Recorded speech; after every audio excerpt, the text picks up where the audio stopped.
IMSSDA ఆర్యం వారు సమర్పించు క్రీస్తు రెండవ రకాల రక్షణ సువార్త. మా తండ్రి గారు పాస్టర్ జి మాణిక్యం గారు వాక్య సందేశం అందించెదరు. దాని ముందు చిన్న వాక్యం విన్నాం.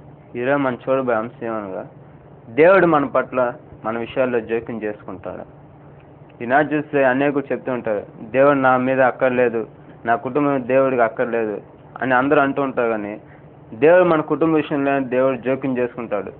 ఎవరైతే భయభక్తులుగా ఉంటారో వారి జీవితం పట్ల దేవుడికి ఎక్కువ వారి మీద శ్రద్ధగా ఉంటుంది. మొదటిగా మనం చూసి అబ్రహాం విషయంలో చూద్దాం. ఆదికాండం 20 అధ్యాయము 6-7 వచనాలు చూసినట్లయితే, అందుకు దేవుడు, అవును, యథార్థ హృదయంతో దీన్ని చేసితో నేను ఎరుగుదును, మరియు నీవు నాకు విరోధంగా నెరుగుదును, మరియు నీవు నాకు విరోధంగా పాపం చేయకుండా నేను నిన్ను అడ్డగించితిని, అందుకే నేను నిన్ను ఆమెను ముట్టనీయలేదు. కాబట్టి ఆ మనుషుని భార్య తిరిగి అతనికి అప్పగింపుము, అతడు ప్రవర్త, అతడు నీ కొరకు ప్రార్థన చేయను, నీవు బ్రతుకుదు, నీవు ఆమెను అప్పగించిన ఎడల నీవు నీ వారందరూ నిశ్చయమో చచ్చేదని తెలుసుకొని స్వప్నమున అతను చెప్పాను. దేవుని మహాపక్షం మీకు స్థుతులు స్తోత్రం. చూసినట్లయితే అబ్రహాం విషయంలో దేవుడు జోక్యం చేసుకుంటూ ఉన్నాడు. అక్కడ కాదేశు షూరేషు మధ్యప్రదేశ్లో అబ్రహాం వెళ్తూ ఉన్నాడు. కొన్నాళ్ళు అక్కడ కాదేశులో గేరార్ అనే ప్రాంతంలో కొన్నాళ్ళు అబ్రహాం జీవిస్తూ ఉన్నాడు. జీవిస్తూ ఉన్నట్లయితే అక్కడ ఒక రాజు ఉన్నాడు. ఆయన పేరు ఏంటంటే అబీమెలెకు. ఈ రాజు ఏం చేశాడంటే, అబ్రహాం చెప్తున్నాడు శారాని గురించి, శారా ఈమె నా చెల్లెలు అని అబీమెలెకు చెప్తున్నా. అయితే శారా కూడా అబ్రహాం నా అన్న అని అబద్ధం చెప్తున్నా. అయితే ఇక్కడ ఆమె అబద్ధం చెప్పగానే ఆమె అన్న ఈమె చెల్లెలు అనగానే ఆమెను తీసుకొని ఆయన ఇంట్లో చేర్చుకున్నాడు. అబీమెలెకు రాజు ఇంట్లో చేర్చుకొని శారాను తీసుకుని వెళ్ళి ఆ నైట్ ఆమెను తీసుకువెళ్ళాడు. అయితే ఆమె ఆ రాత్రి దేవుడు స్వప్నం కనబడి అబీమెలెకు రాజుకి చెప్తున్నాడు, అబీమెలెకు, నీవు అబ్రహాం నీవు ఉంచుకున్న నువ్వు తీసుకొచ్చినట్టు ఒక స్త్రీ, ఆమె ఒక భార్య, నీవు ఆమెను ముట్టినెల్లా నువ్వు చనిపోతావని అబీమెలెకుతో దేవుడు మాట్లాడుతున్నాడు శారాను గురించి. ఆమె ఒక యజమానుడే భార్య, ఆమెను నీవు ముట్టవద్దు, ఎప్పుడైతే నువ్వు ఆమెను ముడతావో నువ్వు చనిపోతావు అనగానే అబీమెలెకు చెప్తున్నాడు, అయ్యా నేను ఆమెను ముట్టలేదయ్యా.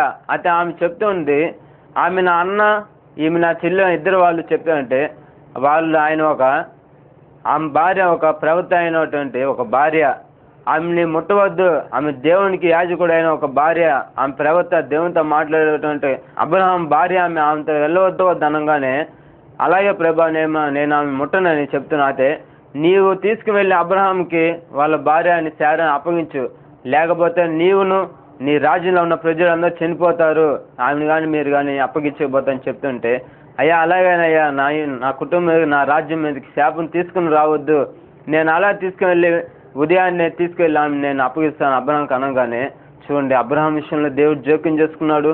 అబ్రహాంని అబద్ధమాడాడు అబ్రహాం, ఈమె నా చెల్లెలు, ఈమెను చెల్లెలు అనగానే ఆమె ఇంటి చేర్చుకొని ఆమెకి గృహం ఇచ్చాడు శారాకి. అయితే దేవుడు చెప్తున్నాడు అబ్రహాం భార్య అని. అబ్రహాం దైవ సేవకుడు ప్రవక్త, ఆమె భార్యని ముట్టవద్దని అబీమెలెకు చెప్పగానే దేవుని చిత్తం, ఎందుకంటే అబీమెలెకు యథార్థవంతుడు కనుక తీసుకువెళ్ళి తిరిగి అబ్రహాంకి అప్పగించాడు శారాని. చూడండి అబ్రహాం విషయంలో కూడా దేవుడు జోక్యం చేసుకున్నాడు. మన విషయంలో ఎందుకు దేవుడు జోక్యం చేసుకోడు? మన కుటుంబంలో ఎందుకు దేవుడు జోక్యం చేసుకోడు?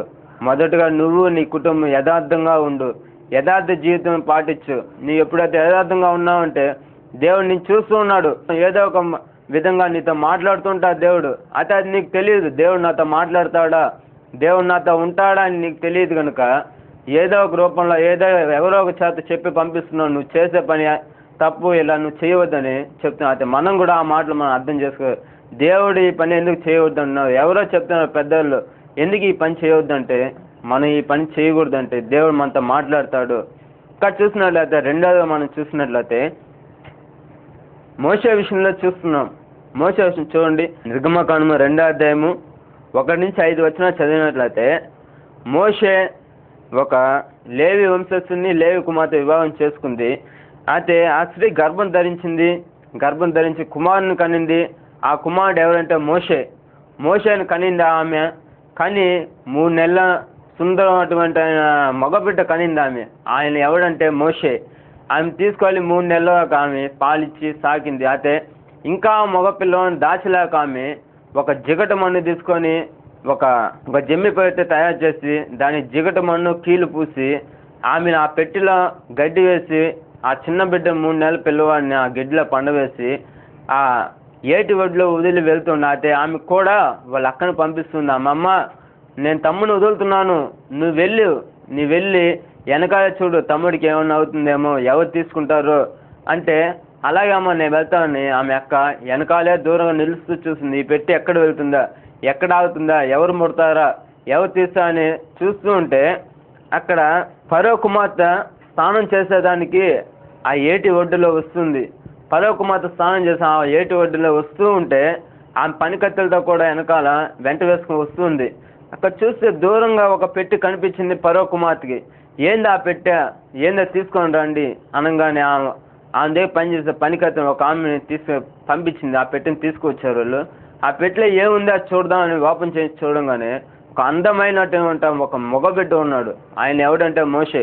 అయితే ఈ అందమైనటువంటి ఈయన ఎబ్రి కుమారుడు కదా, మనం ముట్టకూడదని ఆమెలో ఒక పనికత్తెని ఎబ్రి వాళ్ళని తీసుకొచ్చి ఆమె పనికి పెట్టుకొని వాళ్ళని ఒక పెద్ద అయ్యేదాకా మోషేని ఆమె కాపాడింది, సాకేంత. అమ్మ నువ్వు ఈ బాలుని సాకావంటే నీకు నేను జీతం ఇస్తాను, రోజుకి పాలు ఏం కావాలో చూసుకో, నీకు నేను జీతం ఇస్తాను పంపిస్తున్నా. అయితే మోషే విషయంలో దేవుడు జోక్యం చేసుకున్నాడు.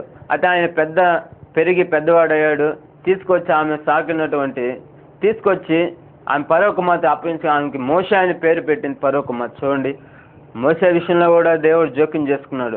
అబ్రహాం విషయంలో అబ్రహాం ఎక్కడ అబద్ధం ఆడతాడా అని ఆమె దేవుడు జోక్యం చేసుకున్నాడు. అందువల్లే అబ్రహాం కూడా ఆయన 98 సంవత్సరాలైనా శారా గర్భం ధరించింది. ఎందుకంటే వాళ్ళు విశ్వాసంగా ఉన్నారు, ఎందుకంటే వాళ్ళు యథార్థంగా ఉన్నారు అబ్రహాము శారా. అందువల్ల ఆమె 98 సంవత్సరాలైనా గర్భం తెచ్చాడు ఆ శారాకి. ఈయన నీకెందుకు దేవుడు గర్భం తెరవడు, నీకెందుకు మోసేలా దేవుడు నీకెందుకు కాపుదలుగా ఉండడు. ఇంకా చూస్తాం మనం అనేక చెప్తుండే, అయ్యా నా కుటుంబ సమాధానం లేదు, నా కుటుంబంలో వ్యాధులు, నా కుటుంబ బాధలు, నా కుటుంబంలో కష్టాలు, నాకు గర్భఫలం లేదు, నా భార్య నన్ను తీసుకోవట్లేదు, భర్త, ఇలా అనేక చెప్తూ ఉంటారు. కానీ మీకందరికీ మొదటిగా విశ్వాసం కావాలి. మనం దేవుళ్ళో ఎదిగి దేవుళ్ళో బాగా ఫలించేంత విశ్వాసం ఉంటే మనం ఎప్పుడైతే దేవుడు వచ్చా మనం రాకదిగా. అందుకే మనం ఏ తప్పు చేసినా అబద్ధం ఆడినా దేవుడు మనం హెచ్చరిస్తుంటాడు. ఎందుకంటే ఆయనకి మనం ప్రేమగా ఉన్నాం కాబట్టి దేవుడు మన విషయంలో జోక్యం చేసుకుంటూ ఉంటాడు. అబ్రహాం విషయంలో దేవుడు జోక్యం చేసుకున్నాడు, శారా విషయంలో దేవుడు జోక్యం చేసుకున్నాడు, మోషే విషయంలో కూడా దేవుడు జోక్యం చేసుకున్నాడు. మన విషయంలో ఎందుకు దేవుడు జోక్యం చేసుకుని ఈనాడు నేను అడుగుతున్నాను. ఇంకా మీరు భయభక్తిగా ఉంటూ దేవుని ఎందుకు భయభక్తిగా ఉంటూ ఆయన వాక్యం చదువుతూ దివరాత్రి ఆయన ధ్యానిస్తూ ఉంటారని మీకందరూ నేను ఈ వాక్యం ముగిస్తే మీకందరూ నా వందనాలు. మా తండ్రి గారు పాస్టర్ జి మాణిక్యం గారు కొన్ని వాక్య సందేశాలు అందించారు. దేవుని పరిశుద్ధ నామమునకు స్తుతులు స్తోత్రాలు. ఈ టీవీ కార్యక్రమం చూస్తున్నటువంటి మా ప్రియులకి శుభములు, దేవుని ఆశీర్వాదములు ఈ వారం అంతా సమృద్ధిగా ఇవ్వాలని దేవునికి ప్రార్థన చేస్తూ ఉన్నాను. గత వారంలో మేము ఇచ్చినటువంటి సందేశాన్ని బట్టి మాకు అనేక ఫోన్ కాల్స్ వచ్చింది. అనేక మంది ఆరోగ్యం బాగలేదు, పాస్టర్ గారు మాకు ప్రార్థన చేయమని ఫోన్ చేసినప్పుడు వారి కొరకు నేను ప్రార్థన చేసి ఉన్నాను. వారి దగ్గర నుండి తిరిగి నాకు జవాబు వచ్చింది. మరలా కూడా మీ కుటుంబాల కొరకు మీ కొరకు మేము ప్రార్థన చేస్తూ ఉన్నాము.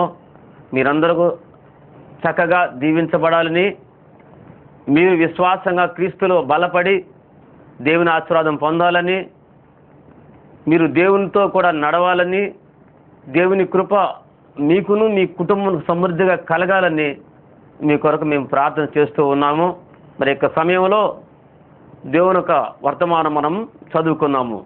కీర్తన గ్రంథము 51వ అధ్యాయంలో కొన్ని వచనములు మనము ధ్యానించుకుందాము. దేవా నీ కృప చొప్పున నన్ను కరుణింపుము, నీ వాత్సల్య బాహుల్యము చొప్పున నా అతిక్రమములను తుడిచివేయుము, నా దోషము పోవునట్టు నన్ను బాగా కడుగుము, నా పాపము పోవునట్టు నన్ను పవిత్రపరచము, నా అతిక్రమములు నాకు తెలిసి ఉన్నవి, నా పాపం ఎల్లప్పుడూ నా ఎదుట నున్నది, నీకు విరోధముగా నేను పాపం చేసి ఉన్నాను, నీ దృష్టి ఎదుట నేను చెడుతనము చేసి ఉన్నాను. కావున ఆజ్ఞ ఇచ్చినప్పుడు నీవు నీతిమంతుడుగా అగుపడుదువు, తీర్పు తీర్చినప్పుడు నిర్మలవుడుగా అగుపడుదువు. నేను పాపములో పుట్టినవాడును, పాపములో నా తల్లి గర్భమున ధరించాను, నీ అంతరంగములో సత్యము కోరుచున్నాను, అంతర్యము నాకు జ్ఞాపకం చేసేదవు. నేను పవిత్రుడగునట్లు ఈ సోపుతో నా పాపములు పరిహరింపము, హిమము కంటే తెల్లగా నున్నట్టు నన్ను కడుగుము, ఉత్సాహ సంతోషము నాకు నింపుము. అప్పుడు నీవు విరిచిన ఎముకలు హర్షించును. నా పాపములకు ఎముకడము కమ్ము. నా దోషములన్నిటిని తుడిచివేయము. దేవుని పరిశుద్ధ నామమున స్తుతులు స్తోత్రాలు. చిన్న ప్రార్థన చేసుకుందాము. పరిశుద్ధుడా, ప్రేమ కలిగిన తండ్రి, యేసుక్రీస్తు ప్రభు నామముల వందనాలు. చదివినటువంటి లేఖన భాగాలతో ప్రభా ఈ యొక్క సమయంలో మీరు మాట్లాడి పరిశుద్ధాత్మ వర్షం కుమ్మరించి వింటున్నాను నీ ప్రజలను ప్రభా నీ వాక్యంతో ఆకర్షణ కలుగు చేయి.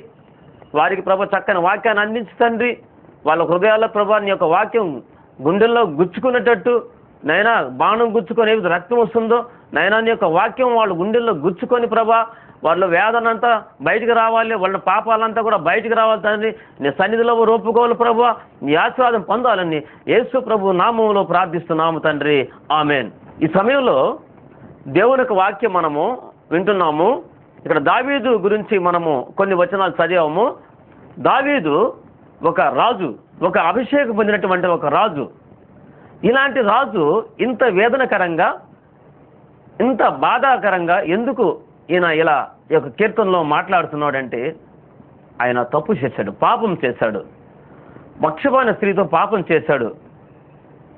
అందుకని ఈ వాక్యాలంతా కూడా తన హృదయం అనుసారముగా తన వేదనను బట్టి దేవుని యొక్క సన్నిధి పోగొట్టుకున్నానటువంటి ఒక భావంతో ఆయన ఆ యొక్క మాటలు మాట్లాడుతూ ఉన్నాడు. ఈరోజు ప్రియమైనటువంటి దేవుని బిడ్డ, నువ్వు పాపం చేసినప్పుడు లేదా తప్పు చేస్తున్నప్పుడు నీ నోటి మాటల్లో కానీ హృదయ ఆలోచనలో కానీ దేవునికి విరోధమైనటువంటి కార్యాలు ఉన్నప్పుడు నీకు అర్థమైనప్పుడు వాటి గురించి నువ్వు పశ్చాత్తాపడుతున్నావా? దావీదైతే ఇక్కడ పశ్చాత్తాపడి వేదనకరంగా ఆయన దేవుని సన్నిధిలో మొరపెట్టి ఏడుస్తూ ఉన్నాడు. ఈ 11, 12 వచనాలు మనం చదువుకున్నప్పుడు నీ సన్నిధి నుండి నన్ను త్రోసివేయకము, నీ పరిశుద్ధాత్మ నా యొద్ద నుండి తీసివేయకము, నీ రక్షణానందము నాకు మరలా పుట్టించము. ఆమేన్. నీ రక్షణానందము మరలా నాకు పుట్టించమంటున్నా అంటే రక్షణానందం కోల్పోయినట్టుగా మనం చూస్తూ ఉన్నాము. ఎప్పుడైతే మనము పొరపాటు చేస్తామో, ఎప్పుడైతే దేవునికి విరోధమైనటువంటి కార్యంలో మనం పాల్గొంటామో దేవుని యొక్క పరిశుద్ధాత్మ దేవుడు మన నుండి తీసివేస్తాడు. సౌలు రాజు మొదట ఇశ్రాయేలు దేశానికి రాజుగా ఉన్నప్పుడు సౌలు యొక్క ప్రవర్తన దేవునికి నచ్చనప్పుడు ఆ సౌలు మీద ఉన్నటువంటి ఆశీర్వాదాన్ని తీసివేసి మరలా సమయాన్ని పిలిచి యెషయా కుమారుడు అయినటువంటి దావీదుని అభిషేకించు అని చెప్పాడు. చూడండి, ఒకసారి దేవుని సన్నిధిలో ఉండి మనం తప్పు చేసినప్పుడు దేవుడు ఆ యొక్క గొప్ప అధికృతమైనటువంటి అధికారం కలిగినటువంటి యొక్క స్థానాన్ని నుండి మనల్ని తప్పిస్తాడు. ప్రియమైన దేవుని బిడ్డ, నువ్వు తప్పు చేసినప్పుడు దేవుని యొక్క ఆశీర్వాదం పోగొట్టుకుంటున్నామని ఈసారి నీకు వాక్యం ద్వారా మనం చేస్తూ ఉన్నా. కాబట్టి ఎప్పుడైతే దావీదు తప్పు చేశాడో మారు మనసు పొంది ఆయన ప్రార్థన చేస్తూ ఉన్నాడు. చూడండి, ఇక్కడ మారు మనసు పొందినటువంటి వాడిగా మనము చూస్తూ ఉన్నాము దావీదుని. ఇలా చూస్తే నీవు మారు మనసు పొంది ఉన్నావా? నువ్వు మారు మనసు పొందకుండా ఎన్నిసార్లు నువ్వు ప్రార్థన చేసినా కానీ నీ యొక్క ప్రార్థన దేవుడు ఆలకించడు. నువ్వు మారు మనసు పొందకుండా ఎంత దేవుని పరిచయం చేస్తున్నప్పుడు కూడా దేవుడు నీ యొక్క పరిచయాన్ని ఆశీర్వదించడు.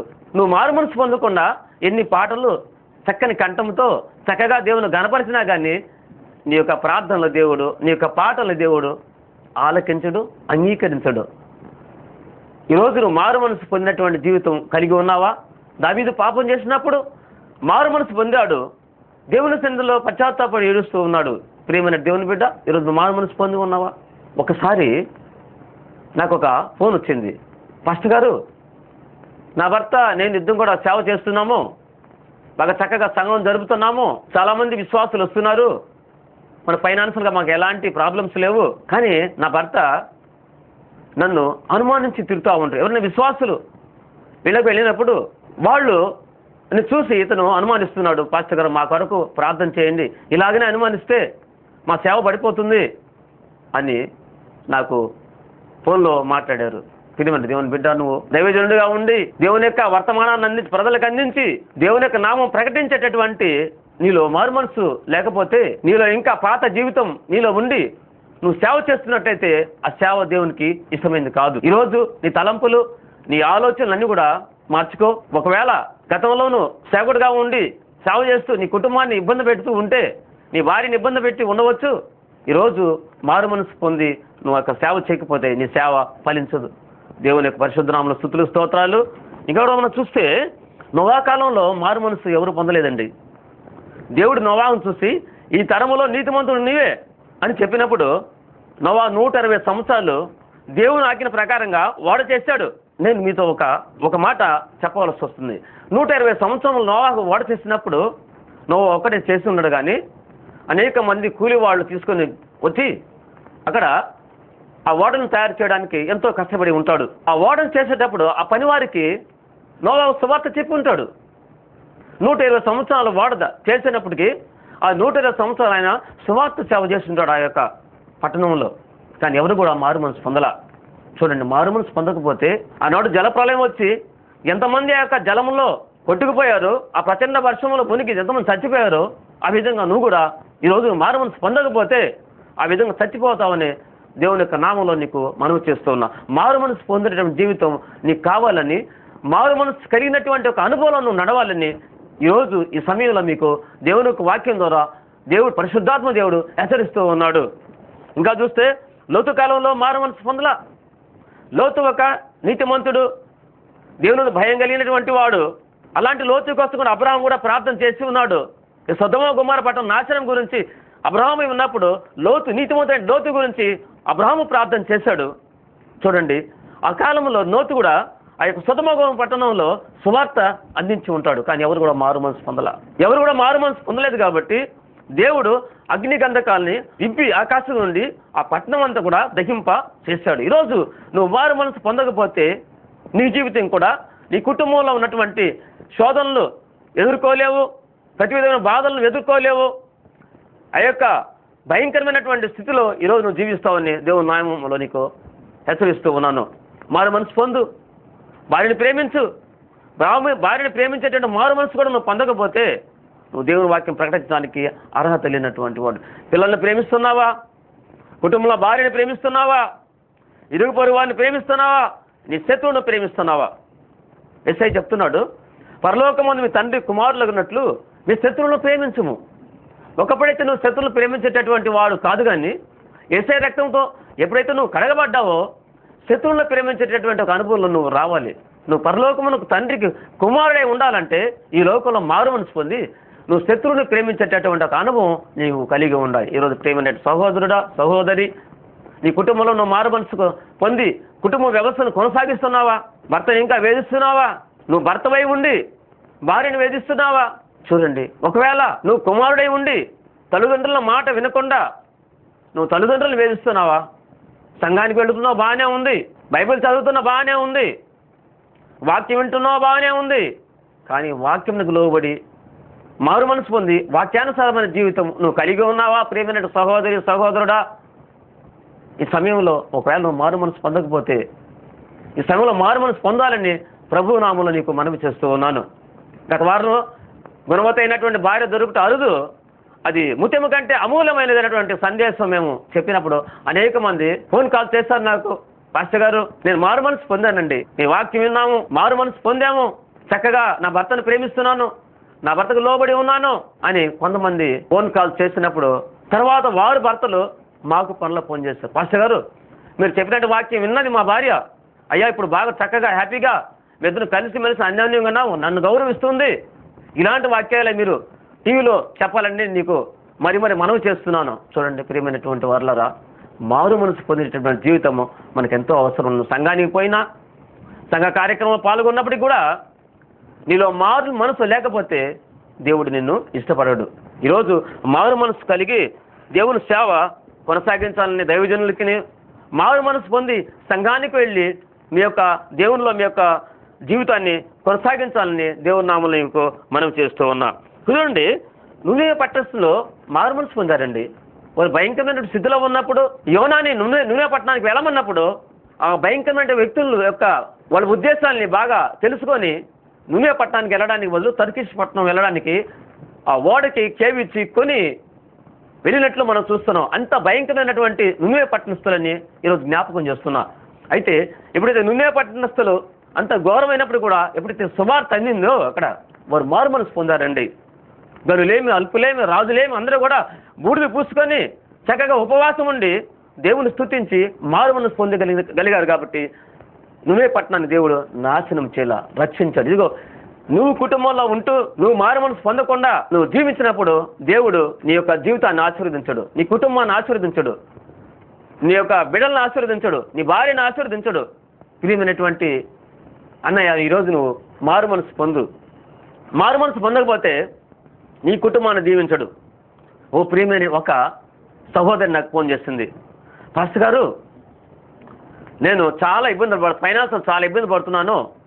నా భర్త రోజు బాగా సంపాదిస్తున్నాడు, నా కొడుకులు బాగా సంపాదిస్తున్నారు, కానీ నా కుటుంబం ఎందుకు పనికి రాకుండా పోయింది అన్నప్పుడు వాళ్ళ భర్తను ఒకసారి నేను ఫోన్ చేసి ఫోన్ నెంబర్ తీసుకొని అడిగా, ఏమని మీ భార్య అలా ఫోన్ చేసిందంటే, అయ్యా నా భార్య నాకు లోబడదు కనుకనే ఈ కుటుంబం ఇలాగ ఉన్నది అన్నప్పుడు మేము మరలా వాళ్ళ ఇంటికి దర్శించి వాళ్ళ ఇంటికి వెళ్ళి ఇద్దరిని కూర్చోబెట్టుకొని వాక్యం చెప్పినప్పుడు వాళ్ళు చక్కగా వాక్యాన్ని అంగీకరించారు. ఈరోజు వాళ్ళు చక్కగా దీవించబడుతూ కుటుంబ వ్యవస్థను చక్కగా వాళ్ళు కొనసాగిస్తున్నారు. ప్రియమైనటువంటి దేవుని బిడ్డలారా, కుటుంబాన్ని చక్క చేసుకోండి. బిడ్డలు చదవాలి, మంచి ఉద్యోగాలు రావాలి, భర్త బాగా సంపాదించాలి, చక్కగా ఆరోగ్యంగా ఉండాలి. భర్త కోసం మీరు ప్రార్థన చేస్తున్నారా? బిడ్డల కోసం మీరు ప్రార్థన చేస్తున్నారా? ప్రియమైన చెల్లి, సహోదరి, అక్క, అమ్మ, నువ్వు బిడ్డల కోసం ప్రార్థన చేస్తున్నావా? చూడండి, మారు మనసు పొందు.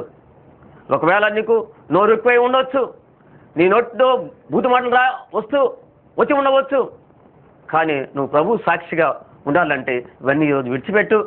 నువ్వు మారు మనసు పొందు. దేవుడు నిన్ను దీవిస్తాడు.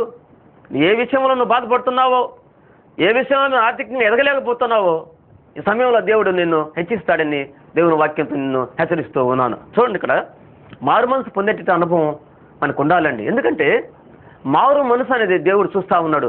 నీలో మార్పు రావాలి. యేసుక్రీస్తు దగ్గరకు వచ్చి క్రీస్తు రక్తం చేత కడగబడినట్టు ప్రేమైనటువంటి వార్లారా, మీరు మారు మనసు పొందకుండా ఎన్ని చేసినప్పుడు కూడా మీరు దీవించబడరు. మారు మనసు అనేది ఇంపార్టెంట్ అనే విషయం. కాబట్టి జక్కయ్య పాపండి. ఆ యొక్క 19వ అధ్యాయం లూకాసు